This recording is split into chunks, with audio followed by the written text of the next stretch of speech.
तो माता सीता ने उसके विमान से एक एक आभूषण जो है मार्ग में गिरा दिया। गिराते गिराते जब खोज करने निकले, है ना, तो खोज करते समय उनके साथ जाबवंत जी थे, लक्ष्मण जी थे। जैसे जैसे एक एक वस्तु मिलती गई, उन्होंने कहा हाँ ये मेरी भाभी का कंगन है, ये मेरी भाभी का पायल है। ऐसे करते करते जब अंतिम पर पहुंचते हैं, वहां पर माता सीता की नथनी पड़ी हुई थी।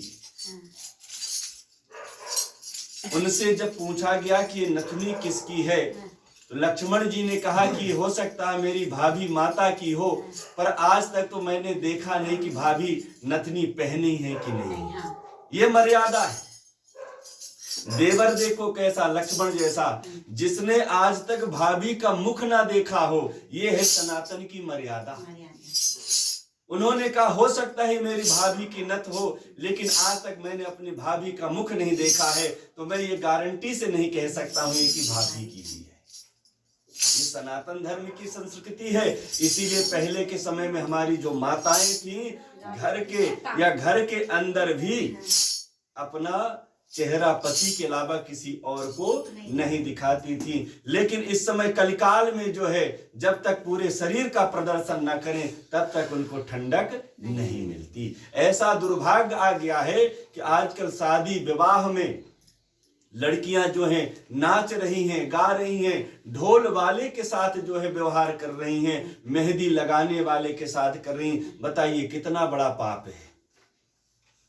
ये उन बच्चों की गलती तो है ही है, साथ में उन माता पिता के परिवारजनों की गलती है कि जो इन चीजों में प्रतिबंध नहीं लगा रहे हैं। आगे चल के ये बहुत बड़ा अभिशाप बन जाएगा। इसलिए समय रहते अगर जागृत हो गए तो आपके बाल बच्चे सब बच जाएंगे। आप सोचिए कि माता द्रौपदी और दुर्योधन का एक संवाद था कि उनको हाथ लगाया सिर्फ, और हाथ लगाने से महाभारत हो गया।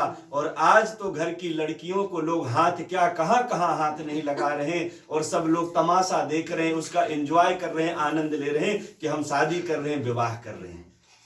हो रहा ना। इसलिए इन चीजों से बचना चाहिए।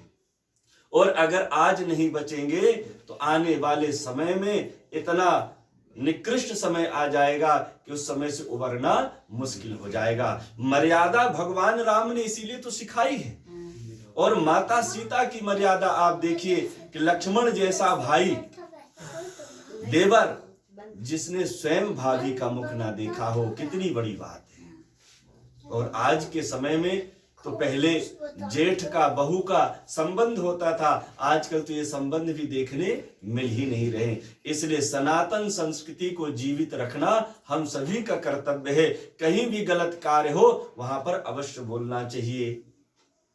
अगर हम आप नहीं बोलेंगे तो कौन बोलेगा? प्रतीक्षा करेंगे कोई और बोलेगा तो पता चला तब तक तो कुछ और हो गया। इसलिए सनातन संस्कृति की रक्षा करना हम सभी का कर्तव्य है। बोलिए राजा रामचंद्र भगवान।